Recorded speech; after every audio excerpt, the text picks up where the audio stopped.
오늘은 2023년 2월 28일인데 마지막 2월달 28일이 마지막입니다. 한동훈 장관은 어디에도 민주당 대표 이재명의 범죄 혐의는 없다. 오직 성남시장 이재명의 지역 토착비리 범죄 혐의만 있을 뿐이다 하고 딱 얘기를 멋들어지겠습니다. 이재명 개인의 범죄 혐의는 없다. 오직 성남시장 이재명의 지역 토착비리 범죄 혐의만 있을 뿐이다. 이렇게 말하면서 이 대표 체포동의안 가결을 촉구한 바 있습니다. 한 장관은 이 지자체에서 일어난 이 이재명 시장하고 특정 업자들 간의 정경유착 또 지역 토착 비리로서 이미 이 시장과 공범인 다수 관련자들과 같은 제목으로 범죄 혐의로 다 구속돼 있고 불구속 기소 다 돼 있다. 이런 상태에 둘러싸여 있는 이 혐의를 하나씩 다 풀었습니다. 그러면서 이 대표를 둘러싼 위례신도시 대장동 개발 비리 의혹과 관련해서 성남시가 일은 다 해놓고 이익은 성남 시민이 아닌 이 시장 측과 유착된 김만배 일당이 독식했다. 아주 결론적으로 딱 아주 왁구를 그대로 얘기했습니다. 아주 이해하기 쉽습니다. 정진상, 유동규, 김만배 등과 공모해가지고 2014년부터 김만배 등 유착된 민간 사업자들에게 사업 시행 계획을 유출하고 서로 짜고 공모 지침서를 만드는 등 그런 방법으로 김만배 일당을 사업 시행자로 선정한 거 아니냐. 그 이후에 그들의 청탁에 따라서 용적률 상향이라든가 이익 극대화 조치를 해줌으로써 김만배 일당이 7,886억 원의 불법 이익을 취득하게 하고 피해자 성남시에 4,895억 원의 손해를 가했다. 이렇게 얘기를 했습니다. 한 장관에 이어서 성남 시민의 자산인 개발 이권은 공정 경쟁을 거친 상대에게 제값에 팔지 않고 미리 짜고 내정한 김만배 일당의 고의로 헐값에 팔아 넘긴 거 아니냐. 아주 딱 잘라 얘기했습니다. 한 장관은 개발 이권의 주인인 성남 시민에게 천문학적 피해를 준 범죄다. 대장동 이익 9,606억 원 중 성남시가 가져간 돈은 1,830억 원에 불과했다. 그러니 이게 도대체가 어떻게 된 거냐 이런 얘기죠. 그 나머지 돈은 다 어디로 가느냐. 이재명 측과 일로 다 흘러 들어갔다 이런 얘기죠. 성남 시민의 자산인 인허가권을 사유화해가지고 현안이 있는 기업들을 타겟으로 해서 노골적인 인허가 장사를 한 거다. 아주 치명적으로 얘기를 했습니다. 인허가 장사를 했다. 성남시장이 장사를 했다. 이런 겁니다. 네.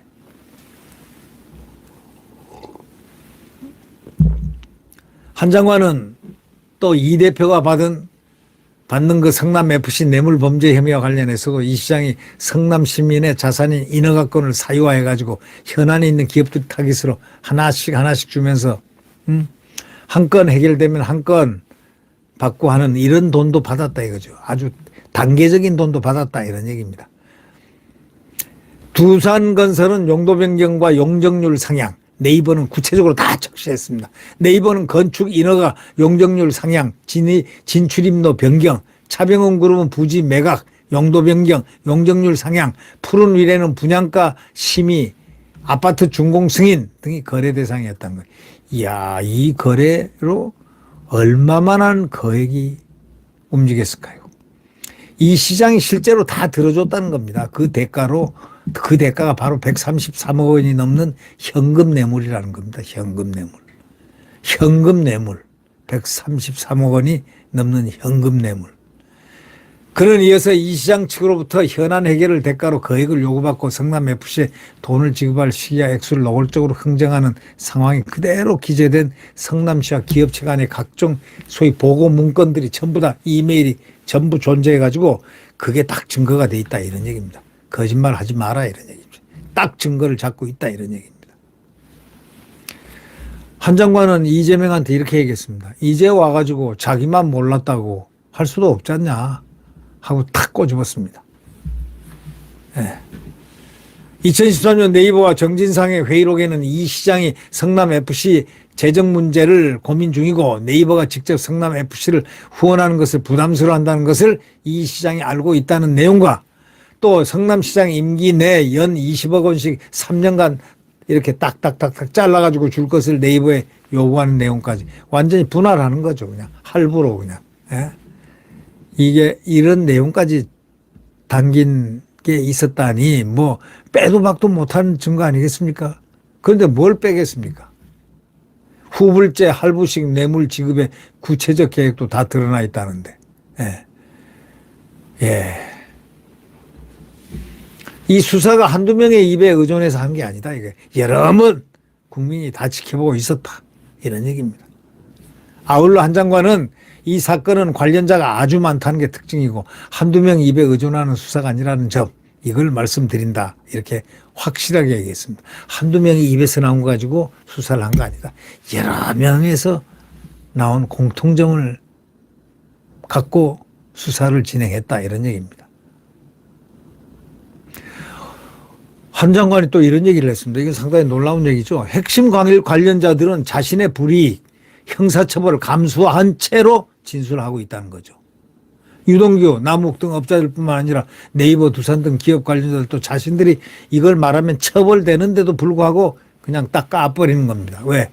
자신들이 뇌물 공여자로 처벌받을 걸 감수하면서도 진실을 말하고 싶다는 겁니다. 자, 이제 진실을 말 안 할 수가 없죠. 국민들 앞에서 그들이 어떻게 거짓말하겠습니까? 이렇게 많은 공범들과 관련자들에 대한 법원에서 소명된 구속 이유와 공소 사실은 이 시장에 대한 이 사건 핵심 범죄 사실을 모두 포함하고 있다는 거 그렇게 강조한 한 장관은 바로 그것이다라고 못을 쫙 박았습니다. 한 장관은 또 이렇게 얘기했습니다. 뭐 소설이니 조작이니 뭐 증거가 없다는 그런 이재명의 주장 또 뭐 불법이 없었다는 그런 주장 그런 단계는 이미 왕년에 다 지나갔다 이거죠.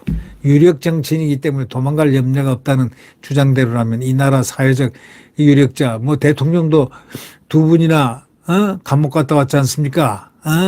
또 기업 이건희 씨 뭐 많이 기업들 다 갔다 왔지 않습니까? 그러면 사회적 유력자는 어떤 범죄를 저질러도 구속되지 말아야 한다? 전직 대통령 대기업 회장들은 왜 구속돼가지고 재판을 받았던 것인지를 설명할 수가 있어야 되지 않느냐. 그러기 위해서 당신도 유력자니까 설명을 해야 되겠다. 이런 얘기입니다. 다시 말하자면 You are guilty. 당신은 죄인이야. 이런 얘기입니다. 이 대표가 자신의 혐의를 부인하면서 밝힌 견해에 한 장관은 하나하나 반박을 해나갔습니다.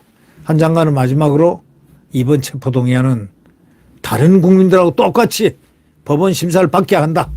해달라고 하는 요청이다. 판사 앞에 나오게만 해달라는 요청이지 수많은 이 의원의 공범들 그리고 다른 모든 국민들이 따르는 대한민국 형사사법 시스템에 좀 따라주소 하고 하는 요청 아니냐. 우리가 뭐 당신 감옥에 가서 한 얘기 아니지 않냐. 가서 사법 시스템 재판소에 가서 판사 앞에 서서 할 얘기를 다 하라 이 얘기입니다. 어떤 결정이 2023년 대한민국의 상식과 법치에 맞나 우리 모두 다 잘 알고 있다면서 국민들께서 지켜보고 계시기 때문에 아주 그것을 확실히 알아라 하고 경고성 멘트를 발휘했습니다. 그러니까 결국 이재명은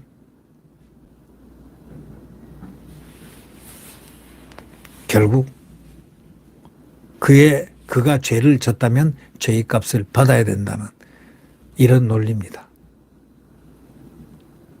뻗해봐야 별 볼 일 없어요. 뼈태봐야. 다만 제가 걱정하는 거는 이 이재명, 문재인 이런 소위 말하는 VIP들은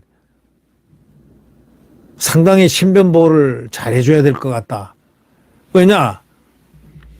뭐 요즘 뭐 극단적 선택도 많고 뭐 또 누가 이 해를 끼치는 사람들도 많고 하지 않습니까?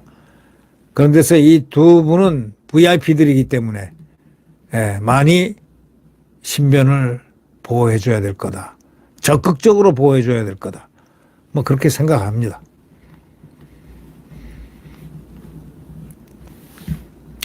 네, 구독 버튼과 엄지를 눌러주시면 감사하겠습니다.